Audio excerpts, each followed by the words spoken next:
शांति। आज 2 फरवरी 2024 की बाबा की साकार मुरली है। मुरली के महावाक्य हैं, मीठे बच्चे, ऊंच पद पाने के लिए बाप तुम्हें जो पढ़ाते हैं उसे जो का त्यों धारण करो, सदा श्रीमत पर चलते रहो। प्रश्न है, कभी भी अफसोस न हो उसके लिए किस बात पर अच्छी तरह विचार करो। उत्तर है, हर एक आत्मा जो पार्ट बजा रही है वह ड्रामा में एक्यूरेट नूंदा हुआ है। यह अनादि और अविनाशी ड्रामा है। इस बात पर विचार करो तो कभी भी अफसोस नहीं हो सकता। अफसोस उन्हें होता है जो ड्रामा के आदि मध्य अंत को रियलाइज नहीं करते हैं। तुम बच्चों को इस ड्रामा को जो का त्यों साक्षी होकर देखना है। इसमें रोने रुसने की कोई बात नहीं। ओम शांति। रूहानी बाप बेट रूहानी बच्चों को समझाते हैं कि आत्मा कितनी छोटी है, बहुत छोटी है, और छोटी सी आत्मा से शरीर कितना बड़ा देखने में आता है। छोटी आत्मा अलग हो जाती है तो फिर कुछ भी नहीं देख सकती। आत्मा के ऊपर विचार किया जाता है। इतनी छोटी बिंदी क्या क्या काम करती है। मैग्नीफाई ग्लास होते हैं, उनसे छोटे छोटे हीरों को देखा जाता है। कोई दाग आदि तो नहीं है, तो आत्मा भी कितनी छोटी है। कैसे मैग्नीफाई ग्लास है जिससे देखते हो। रहती कहाँ है, क्या कनेक्शन है। इन आँखों से कितना बड़ा धरती आसमान देखने में आता है। बिंदी निकल जाने से कुछ नहीं रहता। जैसे बिंदी बाप वैसे बिंदी आत्मा। इतनी छोटी आत्मा प्योर इम्प्योर बनती है। यह बहुत विचार करने की बातें हैं। दूसरा कोई नहीं जानते आत्मा क्या है, परमात्मा क्या है। इतनी छोटी आत्मा शरीर में रहे क्या क्या बनाती है, क्या क्या देखती है। उस आत्मा में सारा पार्ट भरा हुआ है 84 का। कैसे वह काम करती है, वंडर है। इतनी छोटी सी बिंदी में 84 जन्मों का पार्ट नूंदा हुआ है। एक शरीर छोड़ दूसरा लेती है। शरीर से आत्मा निकल गई तो शरीर मर गया। कितना बड़ा शरीर है और कितनी छोटी आत्मा है। यह भी बाबा ने बहुत बार समझाया है कि मनुष्यों को कैसे पता पड़े कि यह सृष्टि का चक्र हर 5000 वर्ष बाद फिरता है। फलाना मरा, यह कोई नई बात नहीं। उनकी आत्मा ने यह शरीर छोड़ दूसरा लिया।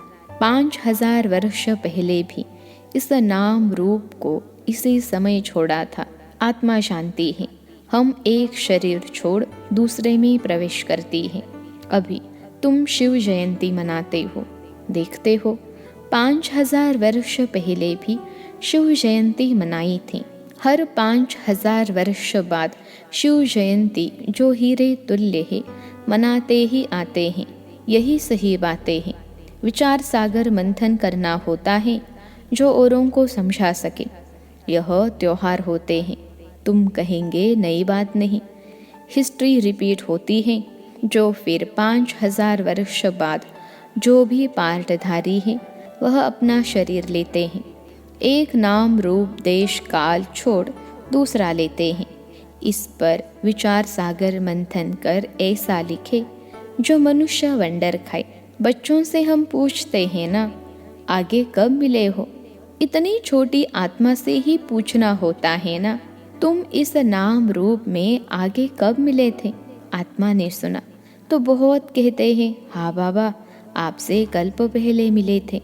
सारा ड्रामा का पार्ट बुद्धि में है। वह होते हैं हद के ड्रामा के एक्टर्स। यह है बेहद का ड्रामा। यह ड्रामा बड़ा एक्यूरेट है। इसमें ज़रा भी फर्क नहीं पड़ सकता। वह बाइस्कोप होते हैं हद के, मशीन पर चलते हैं। 2-4 रोल भी हो सकते हैं जो फिरते हैं। यह तो अनादि अविनाशी एक ही बेहद का ड्रामा है। इसमें कितनी छोटी आत्मा एक पार्ट बजाए फिर दूसरा बजाती हैं। 84 जन्मों का कितना बड़ा फिल्म रोल होगा। यह कुदरत है। कोई की बुद्धि में बैठेगा है तो रिकॉर्ड मिसल बड़ा वंडरफुल है। 84 लाख तो हो न सकें, 84 का ही चक्र हैं, इनकी पहचान कैसे दी जाए। अखबार वालों को भी समझाओ तो डालेंगे, मैगजीन में भी घड़ी घड़ी डाल सकते हैं। हम इस संगम के समय की ही बातें करते हैं। सतयुग में तो यह बातें होंगी नहीं, न कलयुग में होंगी। जानवर आदि जो भी कुछ है सबके लिए कहेंगे, फिर 5000 वर्ष के बाद देखेंगे, फर्क नहीं पड़ सकता। ड्रामा में सारी नोंद है। सतयुग में जानवर भी बहुत खूबसूरत होंगे। यह सारी वर्ल्ड की हिस्ट्री ज्योग्राफी रिपीट होगी, जैसे ड्रामा की शूटिंग होती है। मक्खी उड़ी, वह भी निकल गई, तो फिर रिपीट होगी। अब हम इन छोटी छोटी बातों का ख्याल तो नहीं करेंगे। पहले तो बाप खुद कहते हैं, हम कल्प कल्प संगम युगे इस भाग्यशाली रथ पर आता हूँ। आत्मा ने कहा, कैसे इसमें आते हैं, इतनी छोटी बिंदी है। उनको फिर ज्ञान का सागर कहते हैं। यह बातें तुम बच्चों में भी जो समझू है वह समझ सकते हैं। हर 5000 वर्ष के बाद में आता हूँ। कितनी यह वैल्यूबल पढ़ाई है। बाप के पास ही एक्यूरेट नॉलेज है जो बच्चों को देते हैं। तुम्हारे से कोई पूछे, तुम झट कहेंगे। सतयुग की आयु 1250 वर्ष की है। एक एक जन्म की आयु 150 वर्ष होती है। कितना पार्ट बचता है। बुद्धि में सारा चक्र फिरता है। हम 84 जन्म लेते हैं। सारी सृष्टि ऐसे चक्र में फिरती रहती है। यह अनादि अविनाशी बना बनाया ड्रामा है। इसमें नई एडिशन हो नहीं सकती। गायन भी है, चिंता ताकि कीजिए जो अनहोनी होए। जो कुछ होता है ड्रामा में नोंद है, साक्षी होकर देखना पड़ता है। उस नाटक में कोई ऐसा पार्ट होता है तो जो कमज़ोर दिल वाले होते हैं वो रोने लग पड़ते हैं। है तो नाटक ना, यह रियल है। इसमें हर आत्मा अपना पार्ट बजाती है। ड्रामा कभी बंद नहीं होता है। इसमें रोने रुसने की कोई बात नहीं। कोई भी नई बात थोड़े ही है। अफसोस उनको होता है जो ड्रामा के आदि मध्य अंत को रियलाइज नहीं करते। यह भी तुम जानते हो। इस समय जो हम इस ज्ञान के पद पाते हैं, चक्र लगाकर फिर वही बनेंगे। यह बड़ी आश्चर्यवत विचार सागर मंथन करने की बातें हैं। कोई भी मनुष्य इन बातों को नहीं जानते। ऋषि मुनि भी कहते थे, हम रचता और रचना को नहीं जानते हैं। उनको क्या पता कि रचता इतनी छोटी बिंदी है, वही नई सृष्टि का रचता है। तुम बच्चों को पढ़ाते हैं, ज्ञान का सागर है। यह बातें तुम बच्चे ही समझाते हो। तुम थोड़े ही कहेंगे, हम नहीं जानते हैं। तुमको बाप इस समय सब समझाते हैं। तुमको कोई भी बात में अफसोस करने की ज़रूरत नहीं। सदैव हर्षित रहना है। उस ड्रामा की फिल्म चलते चलते घिस जाएगी, पुरानी हो जाएगी, फिर बदली करेंगे। पुरानी को खलास कर देते हैं। यह तो बेहद का अविनाशी ड्रामा है। ऐसी ऐसी बातों पर विचार कर पक्का कर लेना चाहिए। यह ड्रामा है। हम बाप की श्रीमत पर चल पतित से पावन बन रहे हैं और कोई बात हो नहीं सकती जिससे हम पतित से पावन बन जाए अथवा तमो प्रधान से सतो प्रधान बने। पार्ट बजाते बजाते हम सतो प्रधान से तमो प्रधान बने हैं, फिर सतो प्रधान बनना है। न आत्मा विनाश को पा सकती, न पार्ट विनाश को पा सकता। ऐसी ऐसी बातों पर कोई का विचार नहीं चलता। मनुष्य तो सुनकर वंडर खाएंगे। वह तो सिर्फ भक्ति मार्ग के शास्त्र ही पढ़ते हैं। रामायण, भागवत, गीता आदि वही है। इसमें तो विचार सागर मंथन करना होता है। बेहद का बाप जो समझाते हैं उसको जो का त्यों हम धारण कर ले तो अच्छा ही पद पाले। सब एक जैसी धारणा नहीं कर सकते हैं। कोई तो बहुत महीनता से समझाते हैं। आजकल जेल में भी भाषण करने जाते हैं। वेश्याओं के पास भी जाते हैं। गूंगे बहरों के पास भी बच्चे जाते होंगे, क्योंकि उनका भी हक है। इशारे से समझ सकते हैं। आत्मा समझने वाली तो अंदर है ना। चित्र सामने रख दो, पढ़ तो सकेंगे ना। बुद्धि तो आत्मा में है ना। भल अंधे लूले लंगड़े हैं, परंतु कोई न कोई प्रकार से समझ सकते हैं। अंधों के कान तो हैं। तुम्हारा सीढ़ी का चित्र तो बहुत अच्छा है। यह नॉलेज कोई को भी समझाकर स्वर्ग में जाने लायक बना सकते हो। आत्मा बाप से वर्षा ले सकती है, स्वर्ग में जा सकती है। करके ऑर्गन्स डिफेक्टेड हैं, वहाँ तो लूले लंगड़े होते नहीं। वहाँ आत्मा और शरीर दोनों कंचन मिल जाते हैं। प्रकृति भी कंचन है। नई चीज़ जरूर सतो प्रधान होती है। यह भी ड्रामा बना हुआ है। एक सेकेंड न मिले दूसरे से, कुछ न कुछ फर्क पड़ता है। ऐसे ड्रामा को जो का त्यो साक्षी होकर देखना है। यह नॉलेज तुमको अब मिलती है, फिर कभी नहीं मिलनी है, फिर कभी नहीं मिलनी है। आगे यह नॉलेज थोड़े ही थी। यह अनादि अविनाशी बना बनाया ड्रामा कहा जाता है। इसको अच्छी रीति समझ और धारण कर किसी को समझाना है। तुम ब्राह्मण ही इस ज्ञान को जानते हो। यह तो चोब चीने यानी ताकत की दवा तुमको मिलती है। अच्छे ते अच्छी चीज़ की महिमा की जाती है। नई दुनिया कैसे स्थापन होती है, फिर से यह राज्य कैसे होगा, तुम्हारे में भी नंबरवार जानते हैं। जो जानते हैं वह दूसरों को समझा भी सकते हैं। बहुत खुशी रहती है। किन्हों को तो पाई की भी खुशी नहीं है। सबका अपना अपना पार्ट है। जिनको बुद्धि में बैठता होगा, विचार सागर मंथन करते होंगे, तो दूसरों को भी समझाएंगे। तुम्हारी यह है पढ़ाई जिससे तुम यह बनते हो। तुम कोई को भी समझाओ कि तुम आत्मा हो। आत्मा ही परमात्मा को याद करती हैं। आत्माएं सब ब्रदर्स हैं। कहावत है, गॉड इज वन। बाकी सब मनुष्यों में आत्मा है। सब आत्माओं का पारलौकिक बाप एक है। जो पक्के निश्चय बुद्धि होंगे उनको कोई फिरा नहीं सकते। कच्चे को जल्दी फिरा देंगे। सर्वव्यापी के ज्ञान पर कितनी डिबेट करते हैं, वह भी अपने ज्ञान पर पक्के हैं। हो सकता है हमारे इस ज्ञान का न हो। उनको देवता धर्म का कैसे कह सकते। आदि सनातन देवी देवता धर्म तो प्राय लोप है। तुम बच्चों को मालूम है हमारा ही आदि सनातन धर्म पवित्र प्रवृत्ति वाला था, अब तो अपवित्र हो गया है। जो पहले पूज्य थे वही पुजारी बन पड़े हैं। बहुत पॉइंट्स कंठ होगी तो समझाते रहेंगे। बाप तुमको समझाते हैं, तुम फिर औरों को समझाओ कि यह सृष्टि चक्र कैसे फिरता है। सिवाय तुम्हारे और कोई नहीं जानते। तुम्हारे में भी नंबरवार हैं।